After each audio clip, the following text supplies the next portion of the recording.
Hello student, good morning. વિદ્યાર્થી મિત્રો, ધોરણ 7 ઇંગ્લિશમાં આજે આપણે યુનિટ 3માં અભ્યાસ કરી રહ્યા છીએ. ત્યારે યુનિટ 3નું ટાઇટલ છે ટુડે કમ્સ એવરી ડે. આજનો દિવસ દરરોજ આવે. વિદ્યાર્થી મિત્રો, એમાં આજે આપણે એક્ટિવિટી 3 વિશે અભ્યાસ કરીશું. તો જોઈએ એક્ટિવિટી 3.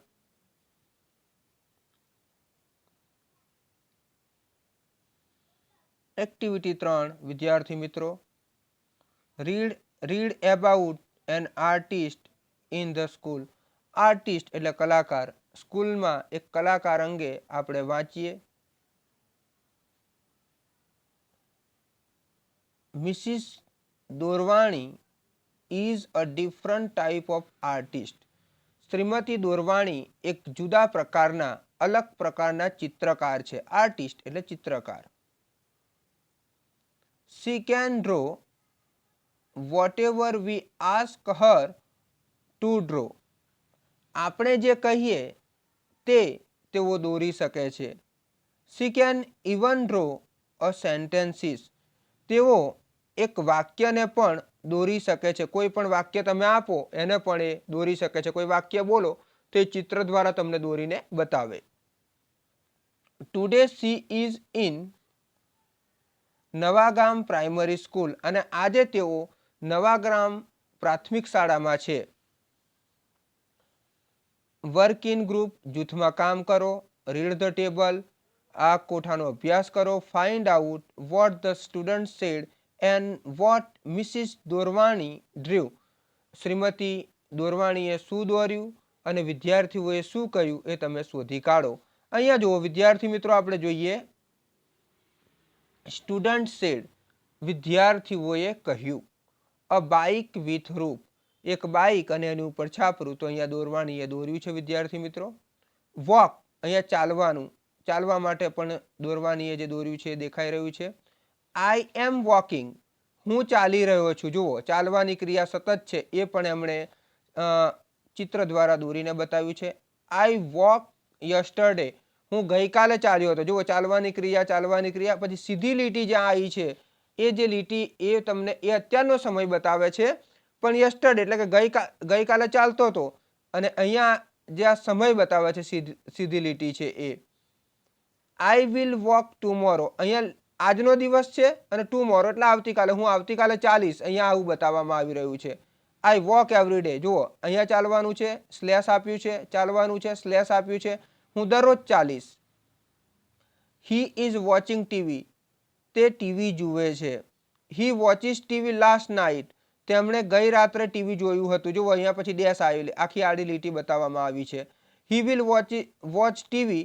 વિદ્યાર્થી મિત્રો, અહીંયા એક આખી લાઈન આપેલી છે અને વિલ આપેલું છે એટલે he will watch TV tomorrow એવું આપણે કહી શકીએ વિદ્યાર્થી મિત્રો.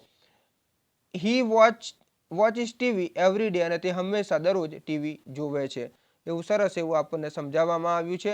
અને વિદ્યાર્થી મિત્રો, આ તમને ખ્યાલ જેમાં ક્રિયા ચાલુ છે તેના માટે આ દર્શાવવામાં આવ્યું છે. વિદ્યાર્થી મિત્રો, આ જે સીધી લીટી જે આપેલી છે એ અત્યારનો સમય બતાવે છે અને વાક્ય બોલાય તે પહેલાં ચાલવાની ક્રિયા થઈ ગઈ અને એવું આ સૂચવવામાં આવી રહ્યું છે. અને વિદ્યાર્થી મિત્રો, આ જે 3 લીટી આપેલી છે એ બતાવે છે કે બોલતા પહેલાં જે ક્રિયા થઈ હતી, ક્રિયા થાય છે અને ક્રિયા થશે એવું બતાવવામાં આવી રહ્યું છે. તો વિદ્યાર્થી મિત્રો, આના પરથી આપણને વર્તમાનકાળનો, ભૂતકાળનો અને ભવિષ્યકાળનો ખ્યાલ આપવામાં આવે છે. તો નેક્સ્ટ વિદ્યાર્થી મિત્રો, આપણે આગળ જોઈએ કે બીમાં લખ્યું છે તમારા શિક્ષક પાસેથી વધુ વિગતો મેળવો. શ્રીમતી દોરવાણી જેવા ચિત્રો દોરતા શીખો. 2-2ની જોડીમાં વાક્યો અને ચિત્રોની રમત રમો. શિક્ષક મિત્રો, આ પ્રવૃત્તિ વિશે વધુ વિગતો હેલ્પલાઇનમાં આપેલી છે. આપણે કંઈ કરવાનું નથી વિદ્યાર્થી મિત્રો, આપણે ખાલી સમજ માટે છે, આપણે એને સમજવાનું રહેશે. નેક્સ્ટ આપણે વિદ્યાર્થી મિત્રો આગળ જઈશું.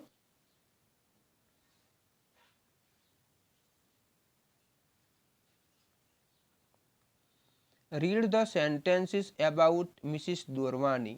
વિદ્યાર્થી મિત્રો, અહીંયા એવું લખ્યું છે કે શ્રીમતી દોરવાણી અંગે અહીંયા વાક્યો વાંચો. If the sentences so daily activity, write daily. અને એવું જો વાક્યો દરરોજ બનતી ક્રિયા દર્શાવતા હોય તેની સામે ડેલી લખો. If the sentence is so regular activity write regular, અને જો વાક્યો નિયમિત ક્રિયા દર્શાવતા હોય તેની સામે રેગ્યુલર લખો, રેગ્યુલર એટલે નિયમિત. And if the sentence is so habitual activities write habit, અને જે ટેવવશ થતી ક્રિયાઓ દર્શાવતા, ટેવને લીધે થતી ક્રિયાઓ દર્શાવતા વાક્યો હોય એની સામે હેબિટ લખો. તો વિદ્યાર્થી મિત્રો આપણે જોઈશું અને આપણે લખવાનો પ્રયત્ન પણ કરીશું. પહેલું વાક્ય, C gets up early in the morning. તો આ ક્રિયા ડેલી છે એટલા માટે ડી આવશે વિદ્યાર્થી મિત્રો. ડેલી માટે હું ડી કરીશ વિદ્યાર્થી મિત્રો, યાદ રાખજો. She often draw picture at noon. સામાન્ય રીતે અવારનવાર તેઓ બપોરના ચિત્ર દોરે છે, તેણીની ચિત્ર દોરે છે. તો આ ક્રિયા રેગ્યુલર છે એ માટે આર કરીશું. C always draw with her left hand, અને તેણીની હંમેશા કે છે પોતાના ડાબા હાથથી ચિત્ર દોરે છે, એ હેબિટ છે એમની એટલે H. C visit school in her area every Tuesday. તેણીની એમના વિસ્તારમાં આવેલી સ્કૂલની દર મંગળવારે મુલાકાત લે છે. તો એ પણ રેગ્યુલર છે વિદ્યાર્થી મિત્રો એટલે આર કરીશું. C never tax part in the painting exhibition. Exhibition એટલે પ્રદર્શન, ચિત્ર પ્રદર્શનમાં તેણીની કદાપી ભાગ લેતા નથી, એ એમની હેબિટ છે એટલા માટે આપણે એચ કરીશું. વિદ્યાર્થી મિત્રો તમારે પણ આ રીતના તમારી ચોપડીમાં હોમવર્ક કરવાનું છે. ટેક્સ હોમવર્ક, ટેક્સની અંદર તમારે હોમવર્ક કરવાનું છે, યાદ રાખજો વિદ્યાર્થી મિત્રો, ભૂલ થાય નહીં. એક્ટિવિટી 4. હવે નીચેના ક્રિયાસૂચક શબ્દો વાંચો, તેમાંથી જે ક્રિયા તમે દરરોજ કરતા હોય તેની સામે ડી, નિયમિત કરતા હોય તેની સામે આર, અને ટેવ રૂપે કરતા હોય તેની સામે એચ. એ રીતે તમારે લખવાની છે. તમારે આ ક્રિયાઓ વિશે લખવાનું છે વિદ્યાર્થી મિત્રો. તો આપણે જોઈએ વિદ્યાર્થી મિત્રો અને સમજીએ. પહેલું છે ટેક એ બાથ. તો એ ક્રિયા તમારી ડેલી છે તો આપણે ડી લખીશું. ડ્રિંક મિલ્ક, દૂધ પીવું, તો એ પણ ડેલી છે તો ડી. ડુ હોમવર્ક, તો એ રેગ્યુલર ક્રિયા છે વિદ્યાર્થી મિત્રો તો આર. મેક ટી, ચા બનાવી, તો ડેલી ક્રિયા છે માટે ડી. બ્રશ ટીથ, એ ડેલી ક્રિયા છે માટે ડી. આસ્ક ક્વેશ્ચન, પ્રશ્ન પૂછવા, તો એ રેગ્યુલર છે માટે આર. વિદ્યાર્થી મિત્રો ખાસ ધ્યાન આપજો, હું બોલું છું વિડીયોને પણ સમજજો અને એ પ્રમાણે લખશો. Go to school daily. Help friends, મિત્રોને મદદ કરવી, તો હેબિટને રિલેટેડ છે. રીડ બુક્સ, એ પણ હેબિટ છે. રીડ સ્ટોરી બુક છે વિદ્યાર્થી મિત્રો, સોરી, તો સ્ટોરી બુક વાંચવી એ પણ એક હેબિટ છે વિદ્યાર્થી મિત્રો.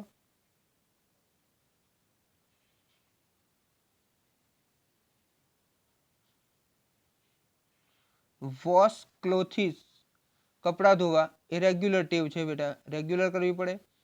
ટોક વિથ ફ્રેન્ડ્સ, મિત્રો સાથે વાત કરવી, એ પણ રેગ્યુલર આપણે કરતા હોઈએ છીએ. શાઉટ ઇન ધ સ્કૂલ, સ્કૂલમાં બૂમો પાડવી, એ ડેલી એક્ટિવિટી છે. એટ ચપાટી, રોટલી ખાવી, ડેલી એક્ટિવિટી. સિંગ સોંગ, ગીત ગાવા, હેબિચ્યુઅલ. પ્લે ગેમ્સ, રમત રમવી, a regular activity. Get up early, વહેલા ઉઠવું, a daily activity. Dance, a habitual છે, ડિસ્કો કરવો. અને વોટર ધ પ્લાન્ટ્સ, છોડવાઓને પાણી પાવું, એ પણ રેગ્યુલર એક્ટિવિટી છે. તો વિદ્યાર્થી મિત્રો મેં આ ચિત્રમાં લખ્યું છે, આ પણ તમારે હોમવર્ક છે, ટેક્સ હોમવર્ક ચોપડીમાં લખવાનું છે.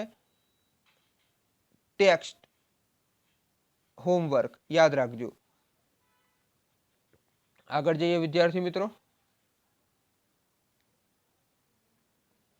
રાઇટ 10 સેન્ટેન્સ અબાઉટ યોરસેલ્ફ, તમારી જાત વિશે 10 વાક્યો લખો. Read them allowed to your group, અને તમારા જૂથમાં એને મોટેથી વાંચો. 2 વાક્યો આપ્યા છે. I take a bath early in the morning, I help my friends. તો વિદ્યાર્થી મિત્રો ઉપર જે આપ્યું છે એ પ્રમાણે જ આપણે વાક્યો લખીશું. અહીંયા કદાચ હું એકાદ વાક્ય લખું તો તમને ખ્યાલ આવશે પહેલું વાક્ય લખીશું અહીંયા,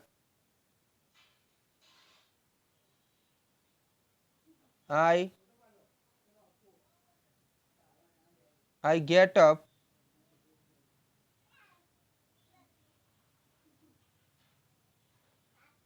early in the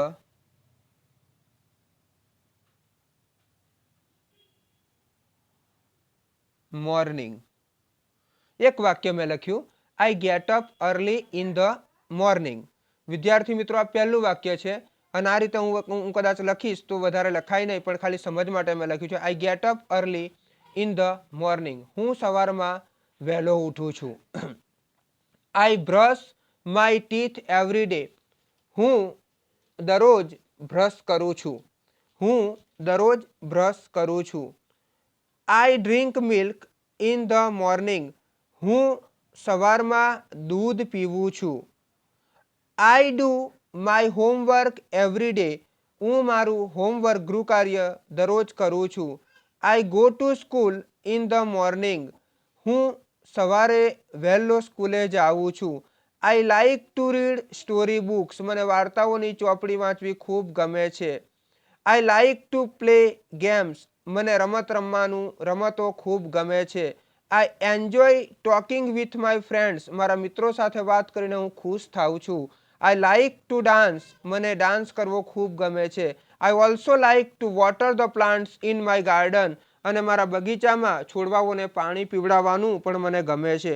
આ રીતે 10 વાક્યો તમારે આ પણ વિદ્યાર્થી મિત્રો આ 10 વાક્યો પણ તમારે ચોપડીમાં લખવાના છે. Text homework. આ વાક્યો પણ તમારે ચોપડીમાં લખવાના છે, નોટબુકમાં કશું લખવાનું નથી. તો વિદ્યાર્થી મિત્રો ફરી મળીએ, ત્યાં સુધી બધાને ગુડ બાય, ટેક કેર. મારી ચેનલને હજુ સુધી સબસ્ક્રાઇબ ના કરી હોય તો સબસ્ક્રાઇબ કરી દેજો. વિડીયોને લાઇક અને શેર જરૂર કરજો.